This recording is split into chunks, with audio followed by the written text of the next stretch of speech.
काफी लोग मार्वल्स के फैन हैं और लोकी इनमें से सबसे पसंदीदा कैरेक्टर है। मगर क्या आप जानते हैं कि लोकी सीरीज में दिखाया गया ये सीन रियल है या फिर ये सीन रियल लाइफ से कॉपी किया गया है। आज हम बात करेंगे कि कैसे एक शख्स ने अमेरिका की सरकार से पैसे लिए और आज तक FBI भी उस इंसान को पता नहीं लगा सकी। फिर से स्वागत है आप सभी का हमारे चैनल जिज्ञान में। सन 1971 में अमेरिका के नॉर्थ वेस्ट ओरिएंट एयरलाइन की फ्लाइट बोइंग 727 पोर्टलैंड से सीटल 45 मिनट में पहुंचना था। उस समय एयरलाइन में कोई भी चेकिंग नहीं हुआ करती थी। डैन कूपर नाम का आदमी सनग्लासेस पहनकर और हाथ में एक ब्रीफ केस लेकर फ्लाइट में अपनी पसंदीदा सीट पर बैठ गया। उसने लास्ट सीट पर बैठ के अपने लिए ड्रिंक ऑर्डर करी और सिगरेट भी मंगवाई। उस समय एरोप्लेन में सिगरेट जलाने पर रोक नहीं थी।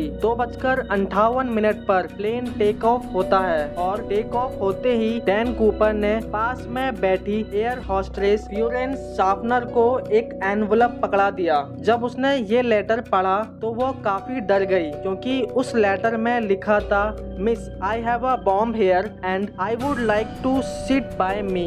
जब एयर होस्टेस ने लेटर पढ़ा तो वो डैन कूपर के बगल में आकर बैठ गई और तभी डैन कूपर ने अपना ब्रीफ खोलकर दिखाया कि उसमें सच में बॉम्ब है। उस बॉम्ब को दिखाने के बाद डैन कूपर ने अपनी शर्त रखी, जिसमें उसने 5 बजे से पहले $2 लाख कैश मांगा तो पैराशूट और प्लेन को सीटल में रिफ्यूल किया जाए। इस प्लेन में 35 और लोग सवार थे जिन्हें इसके बारे में बिल्कुल नहीं पता था। इसके बाद फ्लोरेंस शाफनर कॉकपिट में जाकर पायलट को बताती है उस प्लेन में मौजूद एक और एयर होस्टेस टीना मकलाउ इंटरकॉम लाकर डैन कूपर के साथ बैठ गई, जो डैन कूपर के मैसेज को पायलट तक पहुंचा रही थी। ये अमेरिका के इतिहास का पहला हाईजैक था, जिस कारण वहाँ के लोकल अथॉरिटीज ने डैन कूपर के सभी मांगों को पूरा करने का फैसला किया, क्योंकि वो लोग जानते थे कि वह उस हाईजैकर को आसानी से पकड़ लेंगे। जिस प्लेन को 45 मिनट में सीटल पहुँच जाना था, वो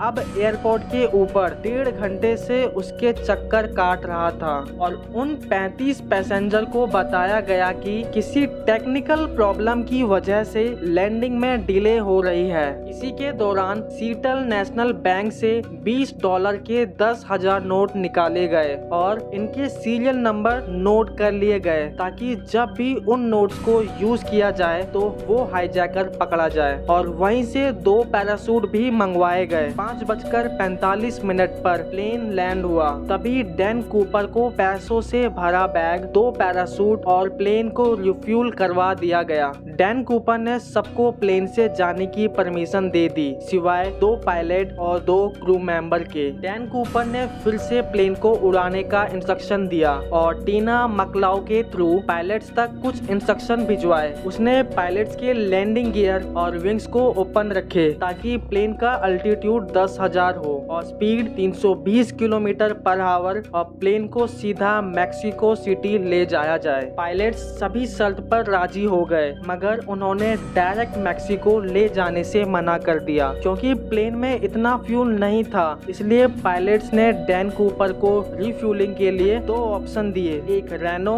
और दूसरा फोनिक्स। डैन कूपर रेनो पर राजी हो गया। रिफ्यूलिंग के बाद उसने टीना मकलाउ को कॉकपिट में जाने को कहा। जब टीना मकलाउ कॉकपिट का गेट बंद कर रही थी, तब उसने डैन कूपर को लास्ट टाइम देखा था और वो अपने कमर पर कुछ बांध रहा था। उसके बाद प्लेन की सीढ़ियां खुली और उसने वहां से छलांग लगा दी। 3 घंटे बाद जब प्लेन रेनो में लैंड हुआ तो पूरे प्लेन की अच्छे से जांच करी, मगर प्लेन में कुछ नहीं मिला, ना ही बॉम्ब और ना ही डैन कूपर। इस हादसे के बाद FBI को डैन कूपर के बारे में आज तक कुछ पता नहीं चला, लेकिन अमेरिका इस कोशिश में लगी है कि कभी ना कभी डैन कूपर का पता चलेगा और आज तक इस केस को बंद नहीं किया गया। आखिर कौन है ये डैन कूपर? क्या ये एक टाइम ट्रेवलर है जो बाद से आके अमेरिका के प्लेन को हाईजैक करके पैसे ले गया? इस केस में FBI को कुछ ही बातों का पता चला कि डैन कूपर अपने पीछे सिर्फ टाई, 8 सिगरेट किट और एक पैराशूट छोड़ा है। पैसेंजर से इन्वेस्टिगेशन करने के बाद डैन कूपर का एक स्केच बनवाया गया और FBI ने प्लेन में रखे फ्लाइट रिकॉर्डर की मदद से ये पता लगा लिया कि प्लेन के स्टेयरकेस एग्जैक्टली 8:10 पर खुला था।